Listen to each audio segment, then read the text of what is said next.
दोस्तों, आजकल की भाग दौड़ भरी जिंदगी में हर कोई कई सोच विचार करता है, तो हर समय कई सारी बातें सोचता रहता है।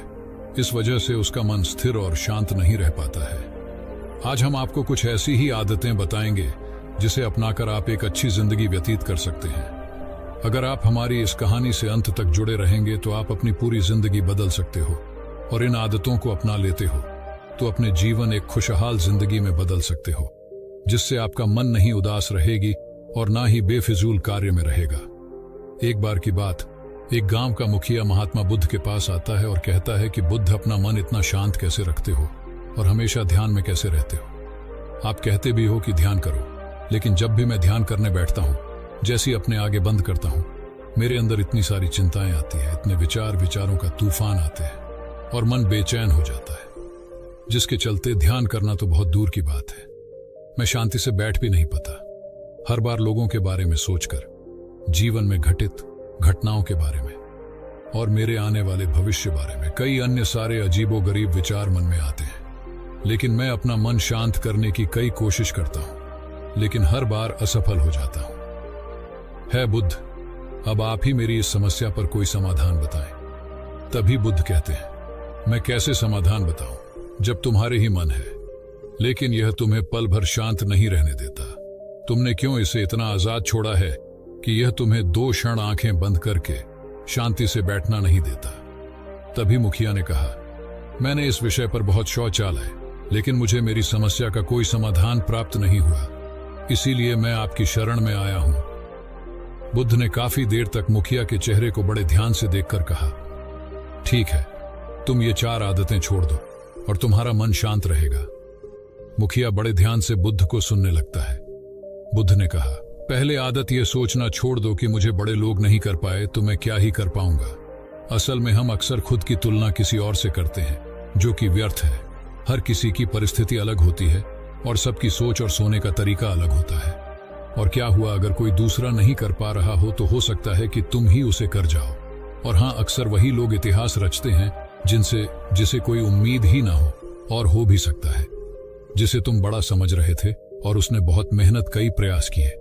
शायद कभी उसने इतना प्रयास किया ही ना हो, केवल दिखावा कर रहा हो, क्योंकि अक्सर लोग उतनी मेहनत करते ही नहीं जिन्हें अपने लक्ष्य के प्रति करनी चाहिए, और दूसरे लोगों के सामने दिखावा करते हैं कि मैंने मेहनत तो बहुत की, लेकिन मेरी किस्मत ही खराब थी। यही वह लोग हैं जो कहेंगे, जब उसे व्यक्ति ने इतनी मेहनत, इतनी प्रयास करने के बाद सफल नहीं हुआ तो तुम कैसे कर पाओगे, जबकि उनको पता रहता है कि उन्होंने कभी इतनी मेहनत और कोशिश की थी। वो तो केवल अपनी इज्जत बचाने के लिए, और इस वजह से कि कोई दूसरा व्यक्ति उनसे आगे ना चला जाए, वह तो अपने अधूरे प्रयास करते हैं और दूसरों को डराते हैं कि जब मैं ही नहीं कर पाया तो तुम कैसे करोगे। इसीलिए कभी किसी असफल व्यक्ति को देखकर यह सोचना कि कहीं तुम भी असफल ना हो जाओ, तुम बस अपना कार्य करो और अपनी सर्वश्रेष्ठ कोशिश करो, बाकी सब समय पर छोड़ दो। दूसरी आदत, समय को बर्बाद करना। कई लोगों को लगता है कि वह समय काट रहे हैं, लेकिन समय एक ऐसी चीज है जो वापस नहीं आता।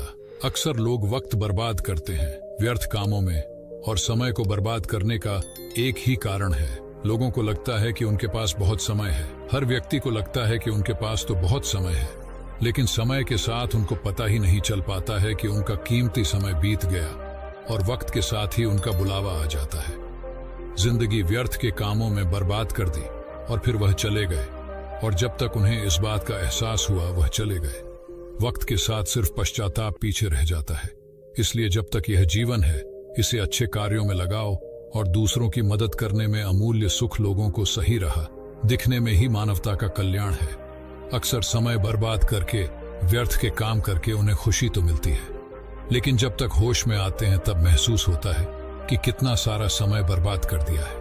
तब आपके मन में एक चिंता, तनाव पैदा हो जाता है, और मन में चिंता का पहाड़ टूटता है। हर समय वही गलती मन में आती है, आप उदास रहने लगते हो। यह एक जीवन चक्र के जैसा लगातार चलता रहता है, जिसकी शुरुआत हुई थी समय को काटने से। इसीलिए वह कार्य में समय लगाओ जो जरूरी है। तीसरी आदत, लोगों के मन को पढ़ना छोड़ दो। अक्सर तुम और तुम्हारे जैसे लोग यही सोचते हैं कि लोग मेरे बारे में क्या सोच रहे हैं। हमेशा दूसरों की मन की बातों को पढ़ना कि सामने वाला मेरे बारे में क्या सोच रहा है। यही एक आदत है जो तुम्हें परेशान और बेचैन कर रही है। ज्यादातर लोग दूसरों की बातें गलत तरीकों से पढ़ते हैं। उसे लगता है कि लोग मुझे पसंद नहीं करते, दूसरे लोग मुझसे जलते हैं, उन्हें नीचा दिखाना चाहते हैं। तुम्हें यही नकारात्मक सोच दुखी करती है। इसीलिए लोग क्या सोच रहे हैं इसके बारे में सोचना बंद करो और उनके मन को पढ़ना बंद करो और खुद के विचारों को पढ़ो। तुम्हारे अंदर क्या चल रहा है? कहीं तुम नकारात्मक आदतों के शिकार तो नहीं हो रहे? चौथी आदत यह सोचना कि असफल हो गए तो लोग हंसेंगे। अक्सर लोग तुम्हारी असफलता पर हंसेंगे, हंसने दो, क्योंकि लोगों का तो धर्म ही है असफलता पर हंसना। क्योंकि जब तुम सफल हो जाओगे तो वही लोग तुम्हारी प्रशंसा करेंगे, तुम्हारी तारीफ करेंगे। अगर तुम सफल होने से लोगों से तारीफ की उम्मीद करते हो तो जब तुम असफल हो जाते हो तो उनके हंसने से दुखी भी नहीं होना चाहिए। और जीवन में सबसे बड़ी समस्या तो यही है कि हम लोगों को अक्सर असफलता को बुरा मानते हैं और असफल व्यक्ति को भी बुरा मानते हैं, क्योंकि असफलता होना सफलता उससे भी ज्यादा जरूरी होता है। असफलता से हमें धैर्य रहना, विनम्र रहना और लगातार प्रयास करना सिखाती है। और सफलता इंसान को घमंड और दूसरों को छोटा समझने की भावना पैदा करती है। इसलिए असफलता को बुरा मत समझो।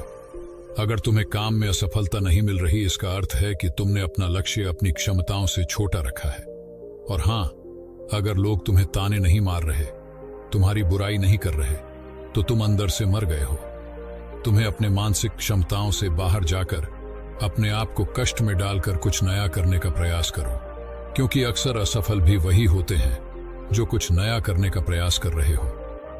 एक बात हमेशा याद रखना, अगर तुम्हारे अंदर असफल होने का साहस नहीं है तो तुम जीवन में कोई बड़ा लक्ष्य प्राप्त नहीं कर सकते। इसीलिए लोगों के हंसने के डर से और असफलता के डर से डरना बंद करो।